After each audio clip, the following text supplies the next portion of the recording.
Hola, Son.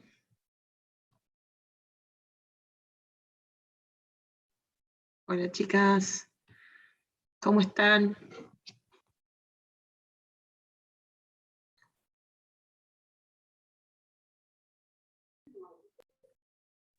Hola, profe, hola, chicas. ¿Cómo andan? Muy bien. Qué ¿Y usted? suerte. Bien, también. ¿De casualidad no conocen a nadie que esté haciendo el profesorado de educación especial y esté en tercer año, no? ¿O segundo? Sí, hay una de nuestras compañeras que está haciendo la carrera y está en, no sé si en tercero o en cuarto, Carla Albarracín. Qué bueno, necesitaría para presentar el proyecto de Info. Bueno, esto va a quedar grabado, no sé si está bueno. Voy a desgrabar un rato. A ver.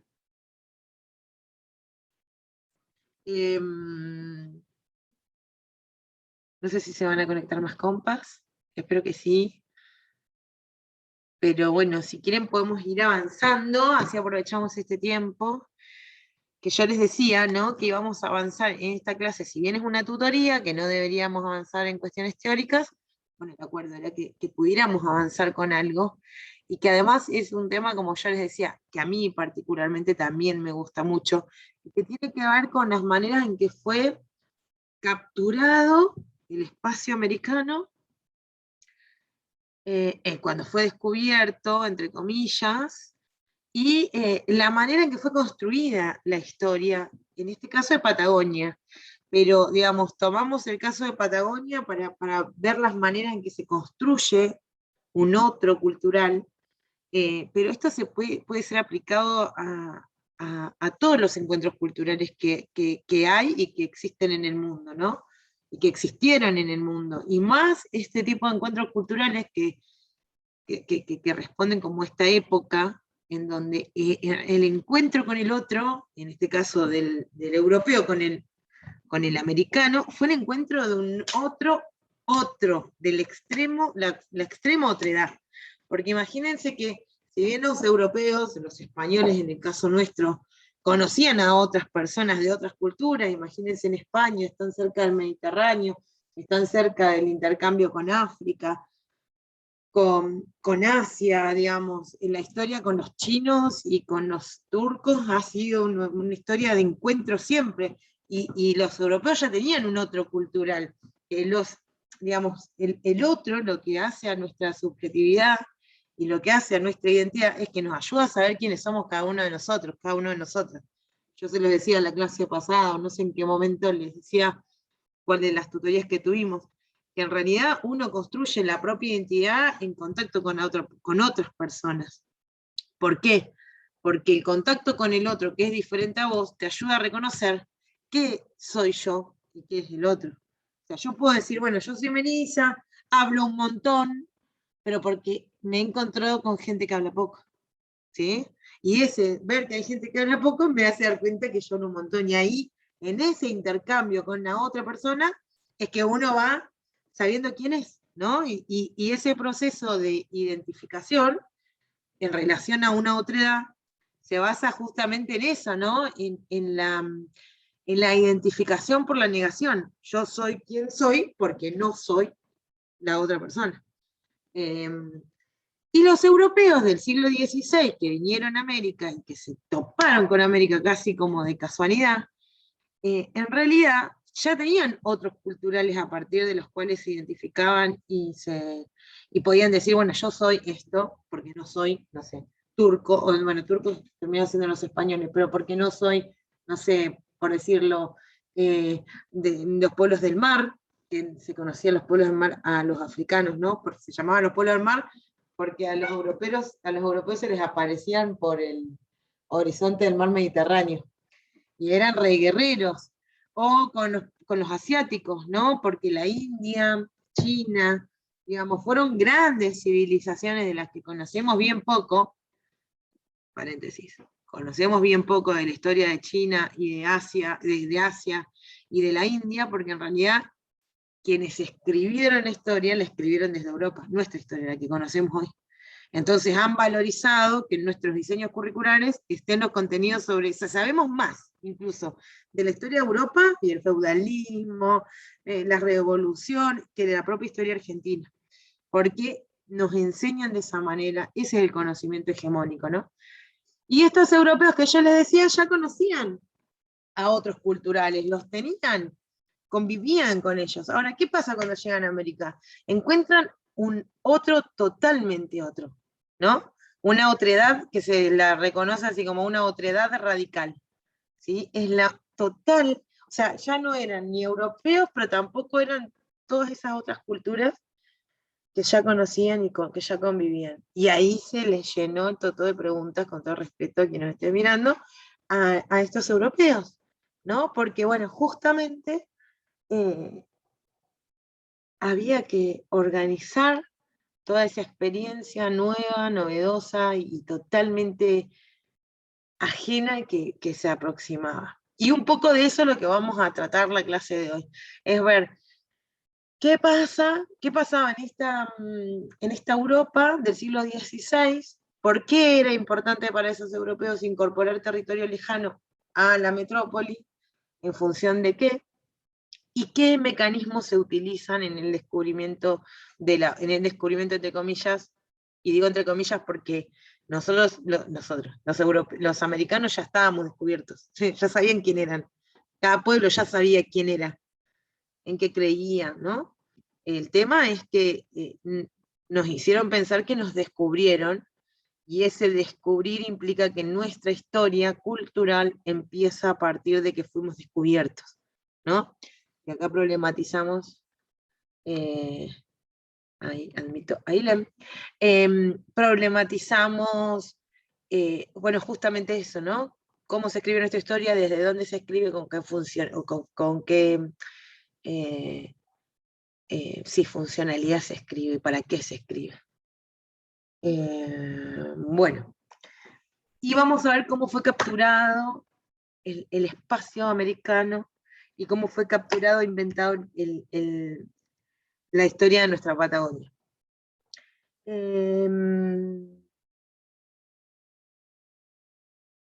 La Patagonia, nosotros sabemos que, digamos, la Patagonia como territorio fue incorporada al mapamundi, ¿sí? En el siglo XVI.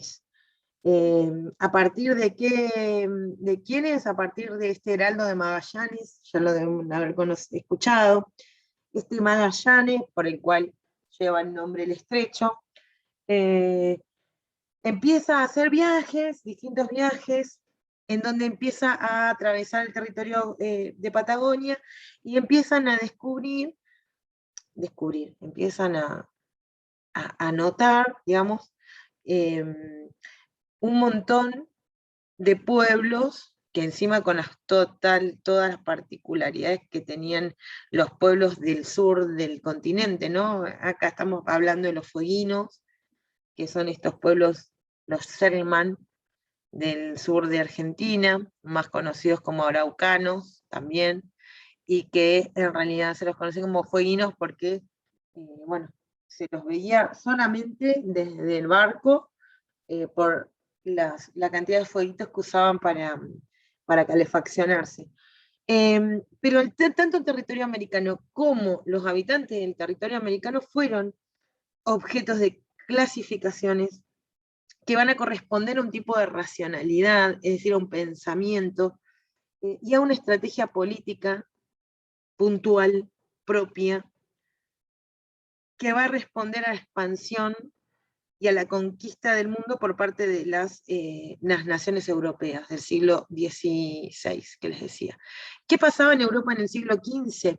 En el siglo XVI, perdón, había empezado lo que se conoce primero como la revolución agraria, que empieza a ser un nuevo tipo de modo de producción de la tierra, de modo de producción de la supervivencia. Hasta acá Europa venía con un tipo de economía que se llamaba una economía de supervivencia, ¿sí? Que corresponde al modo de producción feudal, ya lo deben haber visto en la escuela y también con Mauri, en Historia de las Bibliotecas, ¿no? El modo de producción feudal, que es un modo de producción totalmente verticalista, en donde la tierra era producida para subsistir, ¿no? Para alimentarse la familia, y una parte de la tierra era destinada para mantener a los reyes, que a cambio te daban tierra, asilo, protección y un montón de beneficios por ser parte de su reino. ¿Qué va pasando hacia el siglo XVI? Empieza una revolución que se llama una revolución agraria. ¿Y por qué se llama agraria? Porque tiene que ver con la utilización de la tierra. Esta revolución arranca en la zona de Inglaterra y empieza a tener que ver con la utilización de la tierra para que, digamos, produzca un excedente. Este excedente, ¿sí? que empieza a sobrar porque excede de la producción y que no va a estar destinada a la subsistencia, es lo que viene a ser, como yo siempre lo digo en clase, como el espermatozoide, ¿no? Y el óvulo y el espermatozoide de lo que después es la revolución industrial. Y lo que esto significa que el modo de producción capitalista, digamos, esto empieza a resquebrajar el modo de producción feudal y empieza a dar origen al modo de producción capitalista. ¿Qué estaba pasando más o menos para la época en que los europeos salen de Europa en busca de nuevos territorios? Empezaba a tener un techo productivo, la tierra, ¿sí? O sea, la cantidad de espacio físico para la producción agraria empieza a ser bastante reducido en función de la cantidad de habitantes. Y este exceso, digamos, cuando el recurso no alcanza, el excedente empieza a ser menos. Entonces, los europeos de distintas naciones de esta Europa que estaba saliendo del feudalismo, empiezan a tener la necesidad de salir a buscar recursos en otro lugar. Y acá empieza una concepción. ¿Se acuerdan en la clase pasada que yo les hablaba de cómo se entendían y cómo entienden el territorio los pueblos originarios, las naciones originarias, y cómo la entienden el modo de producción capitalista, o sea, cómo la entienden los estados nacionales? Los europeos ya en el siglo XVI están pensando en que necesitan recursos naturales para expropiar, digamos, para expropiarlo, para explotar recursos naturales posibles de ser explotados para ser incorporados a un mercado nacional en ese momento, ¿sí? Para abastecer las fuentes de estas naciones. Y fíjense de lo que les digo, ¿no? Este modo de producción capitalista, que después se acentúa con la revolución industrial y que sigue siendo hegemónico hasta el día de hoy, arranca acá, ¿sí? Y estos europeos que vienen con esta idea, ¿no? De que lo natural son recursos naturales. Cuando hablamos de recursos naturales, estamos hablando de objetos sin vida que son posibles de ser utilizados en beneficio de los humanos. Y los pueblos originarios, como vieron en la clase pasada, tienen otra concepción, ¿no? La tierra como lugar en donde uno manifiesta la vida, pero uno no es más ni menos, e incluso, por ejemplo, los mapuches consideran que los elementos naturales tienen vida, ¿sí? Las piedras hacen es muy interesante, en Marin está Lucas Antieco, con el que es tan hermoso hablar, y él choca las piedras y te dice cuál piedra tiene Nien y cuál no. Nien es el espíritu. Entonces, con las que no tienen espíritu son las con las que se hacen artesanías, pero las que tienen espíritu se devuelven. Y lo mismo la montaña, los ríos, ¿no? Bueno, estos europeos que vienen y se encuentran con esta otredad cultural, les digo, necesitan clasificar todo eso distinto que encuentran y ponerlos un orden en función de ¿qué? En función de esta racionalidad, de esta manera de pensar, que como les decía, está profundamente ligada a esta expansión y esta conquista del mundo por parte de las naciones para incorporar, digamos, como una estrategia política para incorporar materia prima para esa revolución agraria que se estaba llevando adelante. Y en este sentido, Europa va a nominar el mundo, ¿sí? ¿Qué significa nominar? Le va a poner nombre al mundo. Como si acaso no tuvieran nombre de antemano las cosas. América le tocó el nombre de Nuevo Mundo en relación con el Viejo Mundo. Y miren acá, si nos ponemos a analizar esto del Nuevo Mundo en relación a lo joven, a lo inmaduro, ¿no? El Nuevo Mundo como lo joven, como lo inmaduro, como lo que le falta crecimiento. en relación a este viejo mundo que tiene que ver con lo antiguo, con la autoridad, la experiencia, ¿no? En como lo que tiene autoridad y lo que no tiene autoridad. Lo que es joven, de lo que es viejo y tiene historia y un pasado, y el nuevo mundo que parece que es recién descubierto, ¿no? Fíjense que este nominar tampoco es inocente, y también tiene una intencionalidad.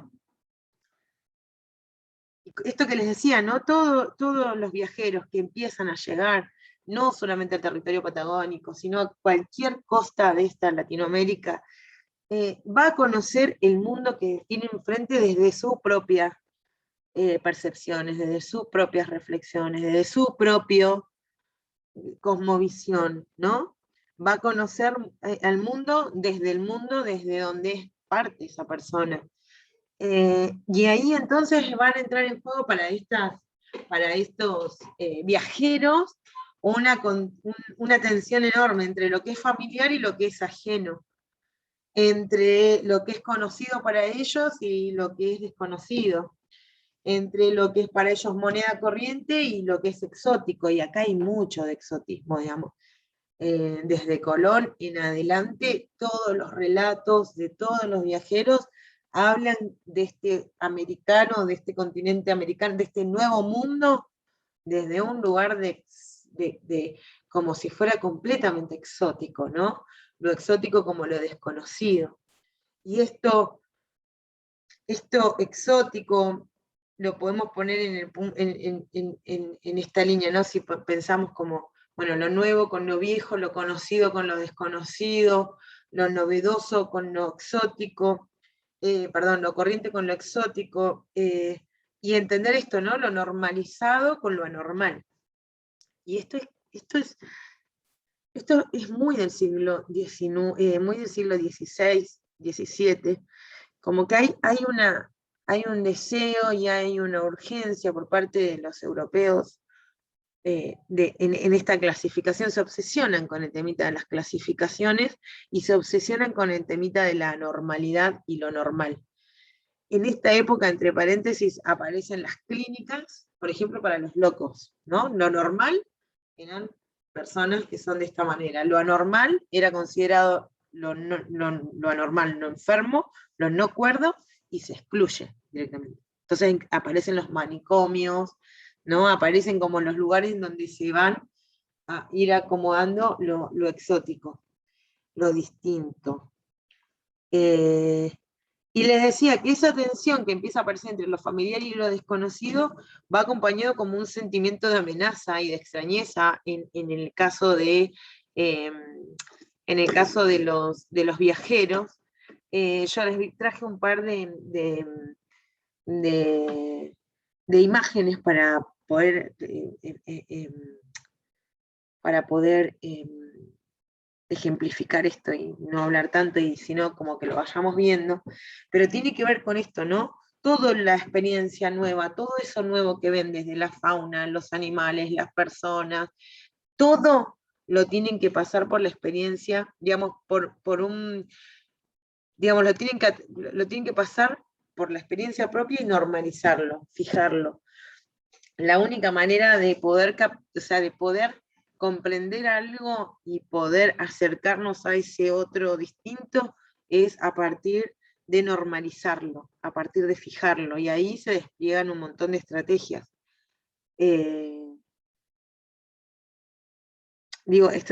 Cuando pienso en estrategias, digo estrategias como los estereotipos, estrategias como los fetiches, ¿no? Tipos, digamos, formas que se hacen psicológicamente en la cabeza, psíquicamente, que ayudan a normalizar la experiencia con las otras personas. Porque un fetiche es eso, o un estereotipo, ¿no? Si yo digo, o sea, esta experiencia, por ejemplo, la podemos pensar cuando nos encontramos con personas trans, o cuando nos encontramos con personas usuarias de silla de ruedas, o con diversidad neurológica, o con diversidad motriz, y nosotros no sabemos, o sea, a mí me pasa que a veces no sé bien cómo relacionarme, cómo comunicarme, cómo charlar, cómo dirigirme, y a veces la termino embarrando, digamos. Me quiero hacer la copada y le termino gritando a una persona que usa silla de ruedas, pero bueno, hay todo esto del estereotipo y del fetiche que se ponen en juego como estrategias para conocer al otro y para vincularnos con otros.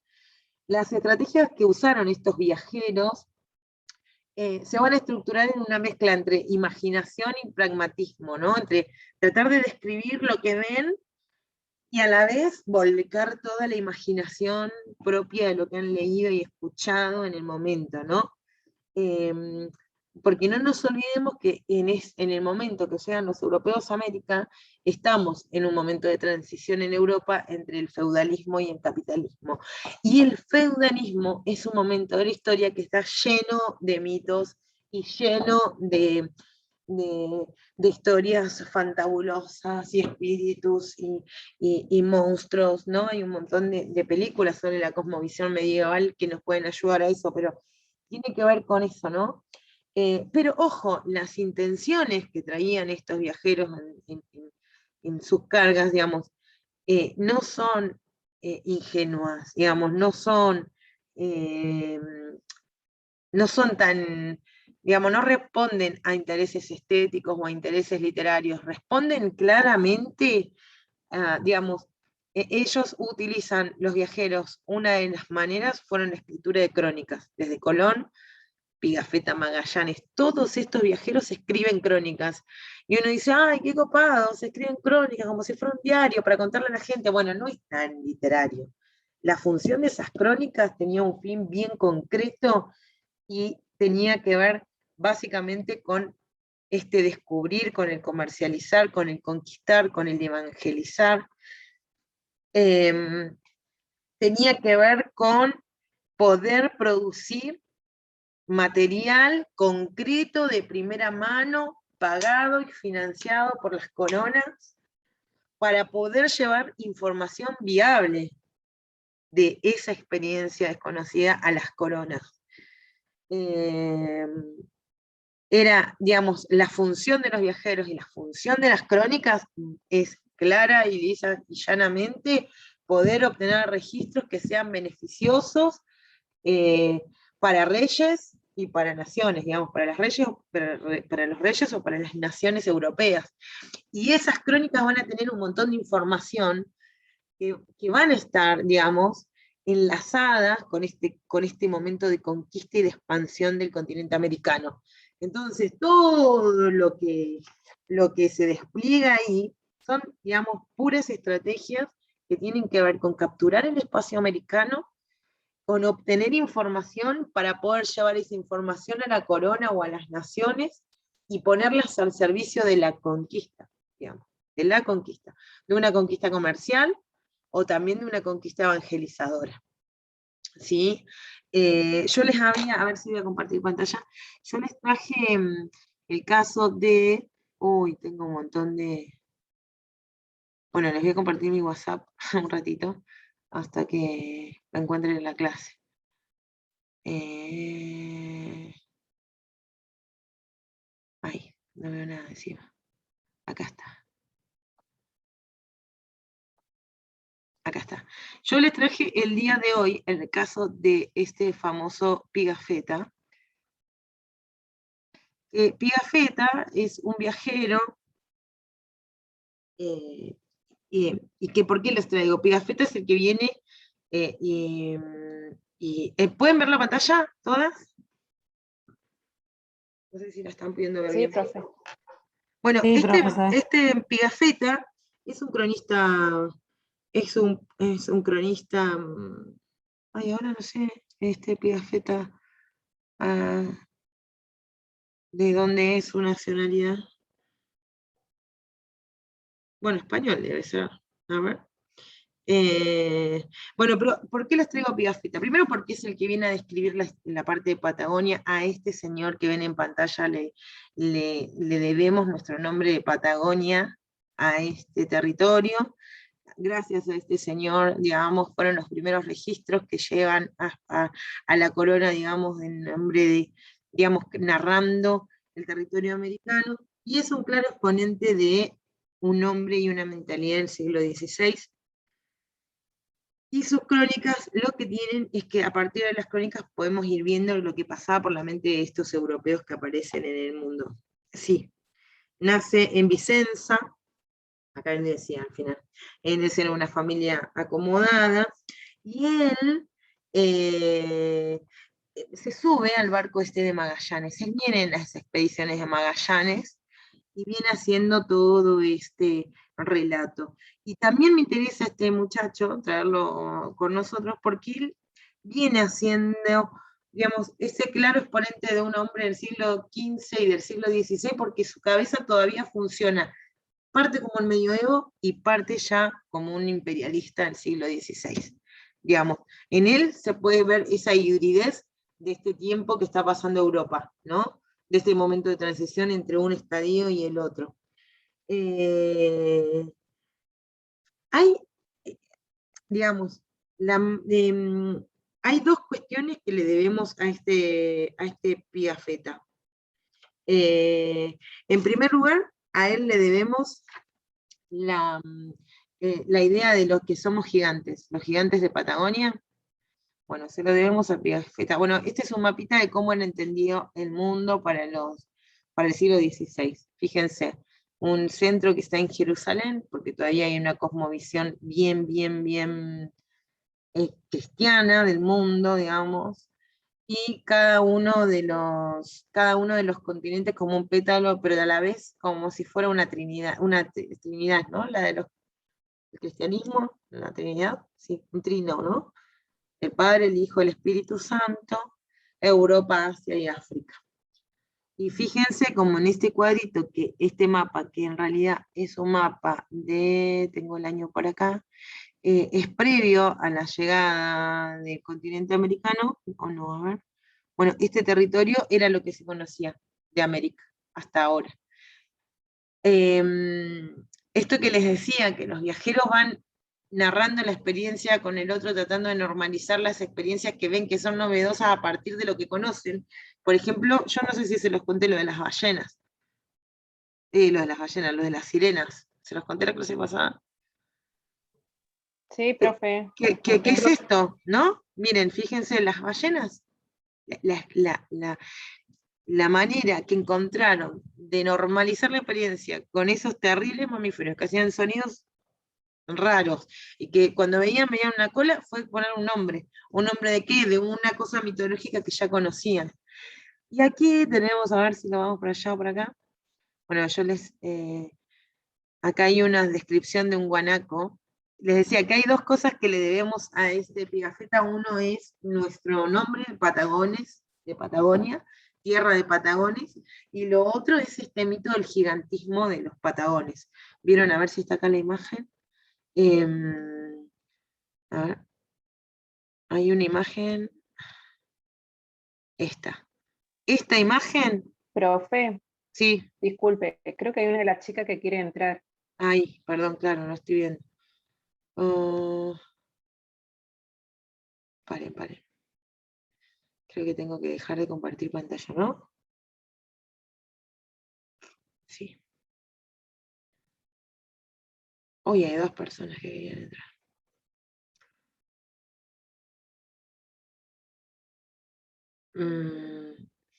Vamos a compartir de nuevo. Bueno, les decía, lo otro que le debemos a este señor es esto. Esta idea de la tierra de Patagones. Y esta idea y este mito del gigantismo de los Patagones, ¿no? Por eso me parecía, ¿no? Cómo se captura, bueno, y cómo se captura una imagen, una experiencia de vida a partir de un relato, ¿no? Esto es lo que escribió en el libro Primer viaje alrededor del globo, sobre el estrecho de Magallanes, Pigafetta, sobre el gigantismo.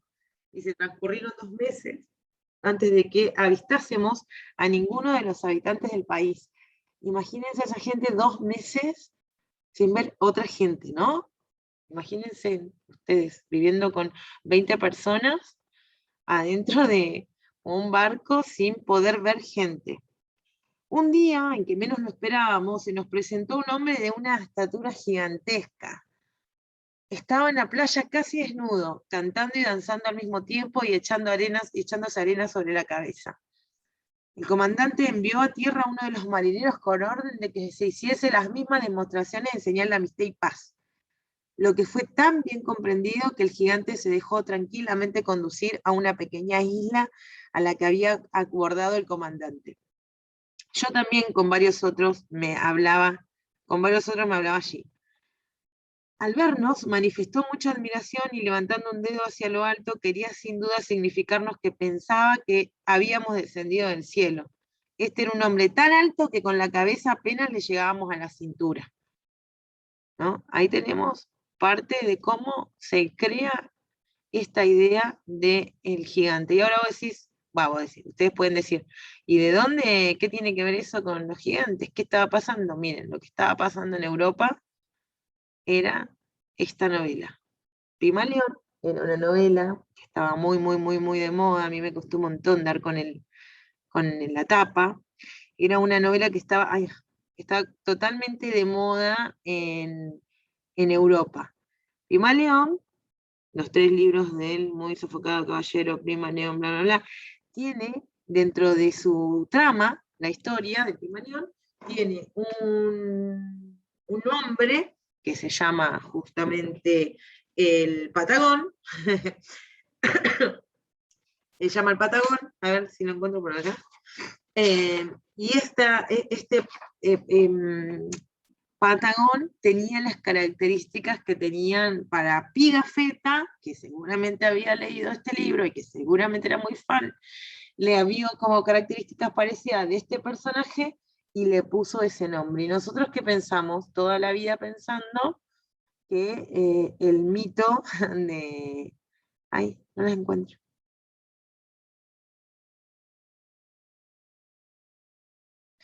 Voy a dejar de compartir, ahí las veo.